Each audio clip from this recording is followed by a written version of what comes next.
On Tuesday, April 24th, activists from across the country are converging in Washington, D.C. to occupy the Department of Justice. Many, including actor Danny Glover and M1 from the group Dead Prez, plan to carry out civil disobedience to draw attention to the imprisonment of over 2.3 million people in the nation's prisons, which include vastly disproportionate numbers of the poor and blacks and Latinos. We're also calling for jobs, education, healthcare, not jails. We're asking the government to keep hands off immigrants. We're calling for the release of all political prisoners, and we're calling to an end to the racist death penalty, in addition to an end to solitary confinement and torture. Baruch College professor and Occupy the DOJ organizer Johanna Fernandez says protesters will also be calling for the release of former death row inmate Mumia Abu-Jamal.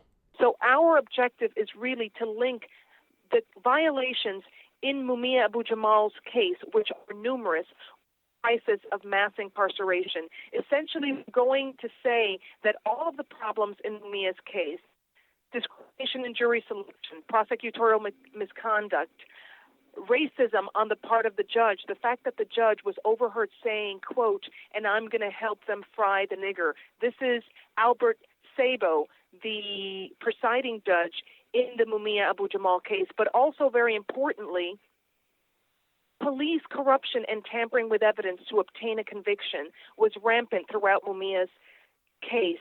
And essentially, these violations are not particular to the Mumia Abu-Jamal case. They are rampant in the criminal justice system. The April 24th Occupy the DOJ action is part of an ongoing series of actions highlighting the inequalities of the U.S. justice system. April 19th was a national day of resistance against mass incarceration.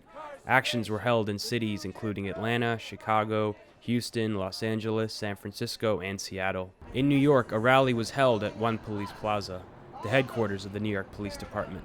Many of the NYPD's policies, including over 50,000 arrests for marijuana possession last year and nearly 700,000 stop and frisks, disproportionately affect people of color. Here are some of the voices of the dozens who took part. We're speaking out against the fact that mass incarceration is part of the system. It's actually railroading mostly black and Latino young men and some women into a system that doesn't ever let them go. And once they're in it for life. As we were talking here today, if you're convicted of a felony or a misdemeanor even, and you're a black person, you have no chance to go anywhere in this country. It's like the new Jim Crow. Everybody says there's no more segregation, there's no more, blacks and Latinos pretty much can do what they want, but not if they live in the inner cities and not if they live in places where the police are going to target them for nothing. So we're trying to build a movement to stop that now. I remember there are times when I was stopped illegally, just for going about my business. I've had 2 white officers ask me where I get such a nice car from, right? And it felt offensive. I think that we're supposed to be able to walk in our communities freely without being harassed. I feel that we're supposed to be able to drive whatever car we want without being harassed.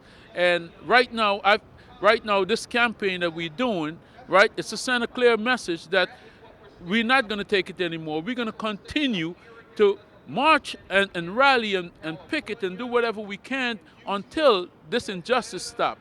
I just kind of happened over to the rally. I was walking around with my camera and I saw a bunch of people and heard them. I really love their message that they're trying to send out. I definitely agree with what they're saying and their statistics. It's really important just as a person, not just as a black woman, but just in general for people to just recognize injustices in the world and try and do something about them and not just accept our circumstances in the world. And that's how things change. It starts with something small like this and it just gets bigger. So. And that it not just affects the individual that's in prison, but it affects, on a longevity perspective, families. And my family is a survivor of a parent that has been incarcerated for over several years, and it has devastated us as a family. And so I'm here because I have a voice, that I have no fear, and I have the power to say no. And we have to stop this cruelty to human beings. And it's equal to the slave treatment that this United States capitalist government is built on. There are a lot of significant stories with long roots, been around for years, that are ignored by the mainstream media. To tell stories like this would probably galvanize people into some kind of action where they would want to do something. Prison reform, crackdowns on the way police are arresting people, get on the backs of elected officials who allow this to happen in their neighborhoods and communities. New York City, the people who run New York City are not interested in that kind of change, because if they start with that, they're going to start with a lot of other things. So it's hard to really discuss because it's not there to discuss. I would definitely say this whole thing with Trayvon has definitely gotten people a lot more motivated. I mean, stuff like that happens all the time, but not to where it gets that national news. And I think that's really a spark for a lot of people to start realizing that we're not that far away from racism. I mean, it's only been about 30, 40 years since, the civil movement and everything, and Dr. Martin Luther King. So that wasn't that long ago. We sometimes forget that stuff like that still happens even now and today. We feel so comfortable in ourselves sometimes, and something like that just shocks us back into reality. And, it gets people out here for stuff like this. It gets them interested, hopefully, and keep it going, not just in the moment for, as long as it's popular, but keep it going until stuff actually changes. Reporting for The Real News, this is Jessel Noor in New York.